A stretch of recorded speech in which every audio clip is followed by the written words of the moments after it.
appreciate you guys being here. Obviously, thankful to get a W. Great play by Malcolm at the end to go win the game. I think defensively, they had those 2 drives. They just went elite tempo, and we didn't have really a way to answer it. And quarterback, I thought their quarterback played really well. A bunch of NFL scouts were here to watch him, and I thought he competed. I made sure to find him after the game. I had a lot of respect for the way that they played. They were tough. They were hard-nosed. We left some things out there, obviously, that we have to improve upon. We have to make a big jump this week. I thought the fact that we were +2 in the game, I believe +2, yes, obviously was important. I thought the kicking game was solid for us. So a lot of things to build on, some things we have to correct. Obviously, we lost Wood. That injury did not look good, so we'll have to wait and see. But he's a beloved member of this team, and that took a little piece of all of us. So hopefully he'll be back at some point, but we'll have to wait and see tomorrow. So with that, I'll answer your questions. You got a lot of one-score games when you play power conference teams. How does it feel to be on the right side of this one and do it by winning it? Malcolm making a play. Yeah, I think that was the key. We made a play, right? And I thought the offense did a really nice job. Obviously they went down, they took the 10-point lead. And then that drive, we had a great drive going to that one, just that one play, But even then, we made them use their timeouts. I had them in the 4th and 5, had the penalty. Great call by John. That quarterback eluded us. We had, every time we got close to some pressure, he was able to make a play with his feet. And really, even that long drive. I mean, there's 2 drives in a row they went tempo where they didn't throw a ball. I mean, one ball in the flat, But great call by John. He brought the simulated pressure, went to cover 2. They took a shot at the hole. I mean, I just saw the guy running wide open, and all of a sudden Malcolm shows up. And that's what Malcolm Hartzog does. He doesn't talk a lot. He just makes plays, and happy to see him have a chance to make a play. That was a nice call by John. How did they defend you how you expected with that kind of iron shell where they were kind of taking away the deep throws down the field? Yeah, we knew that's what they would do. I think the big thing that they did early was coming out and, we went to empty, just zero blitzing us. And just showing zero, kind of the UCLA plan from last year, bringing different people. That frustrated us a little bit early. I thought Rhule did a nice job of reacting to that, and we thought we ran the ball really well in the first half. I don't know, we got them close to 100 yards probably in the first half. Obviously, the false start on the goal line didn't help. We could have used those points. Just think we stalled a little bit in the red zone in the 4-down territory. But that's who they are. They're 3-2 shell. It's the Iowa State defense. Like, just keep everything in front of you, try to frustrate you, make you execute play after play after play after play. At halftime, we had 19 minutes and 32 seconds of time of possession. They had 10. So, I mean, it's kind of the way we wanted the game to go. To their credit, they came out and they answered us. We moved the ball down to start the second half. 4th and 2, we decided we were going to go for those. I went for it. They went down and answered with a score and turned it into a game, So we have to figure out, we had a lot of third downs, but probably some of those 3rd and 4th downs, like if we get maybe one more back, might have been a little bit better off.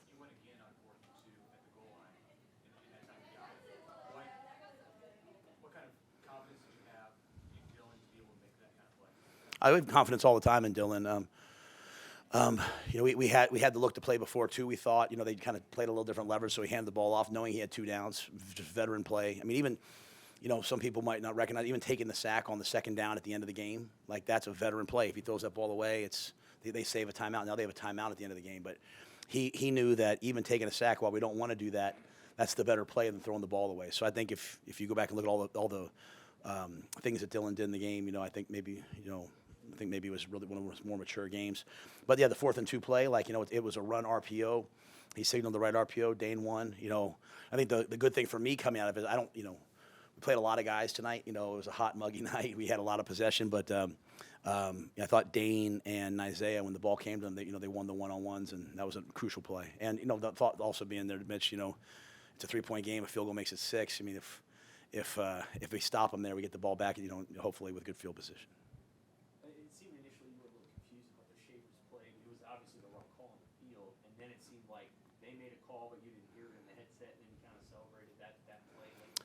The fumble? Yeah, well, I can't hear, what the officials say. Same thing happened on the one. We fumbled the ball forward, and they marked it 4th and 1. They marked it where the ball went out, and we put the goal line, and we had to call timeout. And they made the right call. It's just we can't. When they make an announcement, the TV can hear it. You guys can hear it. We can't hear it. It's on the field, and it's really loud. So I thought he said 1st down. Typically I rely on the line judge or the side judge next to me to tell me what the answer is ahead of time. They'll say, hey, they overturned it or they kept it.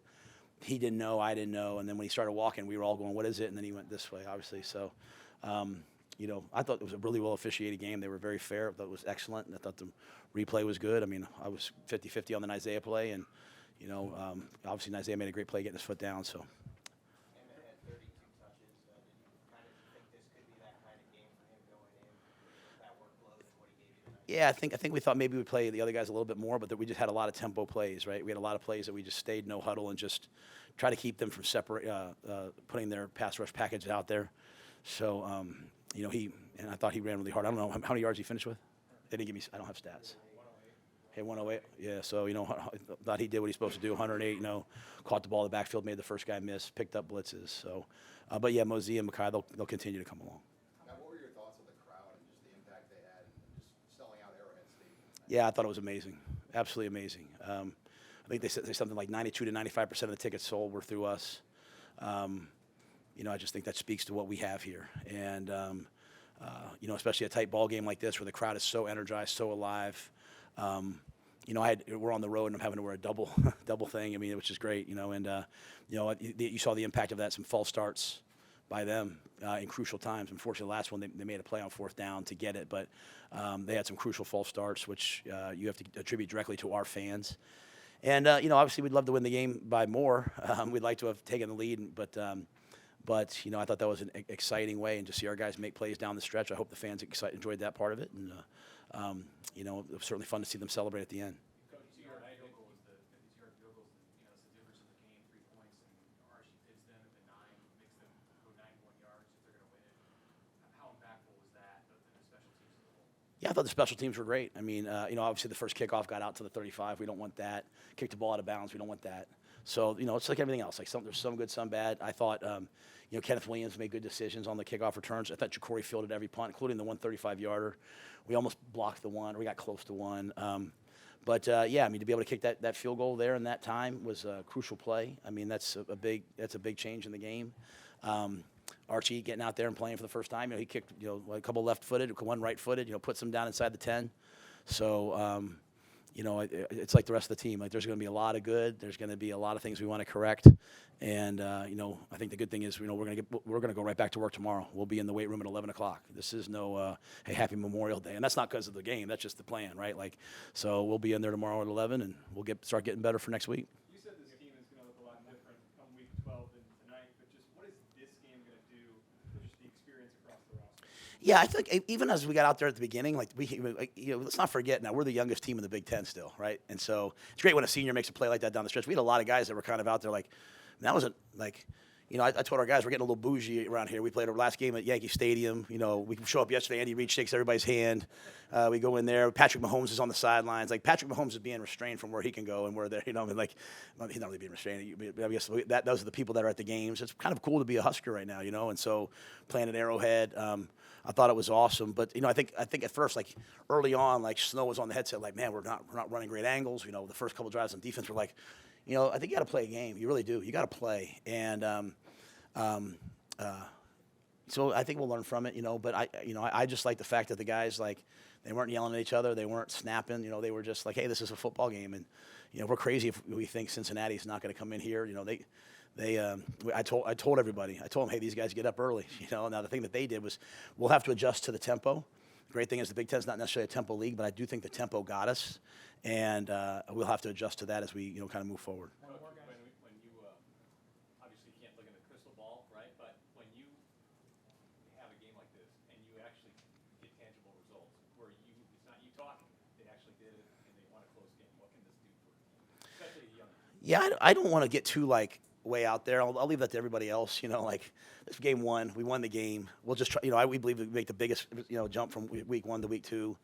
I think when our guys start putting these labels on things is when we get in trouble. I mean, we beat Rutgers last year in a close game, but then we lost it. We just got to get better every week. We've made a commitment as a team to each other and a commitment to improving throughout the course of the year. I just like the demeanor on the sideline. I like the demeanor in the locker room. Again, I think every time we go out to compete and we win the football game, great. We'll just have to look at the things we have to do better. But I love seeing guys fight, so we'll try to build off that. All good? All right, thanks.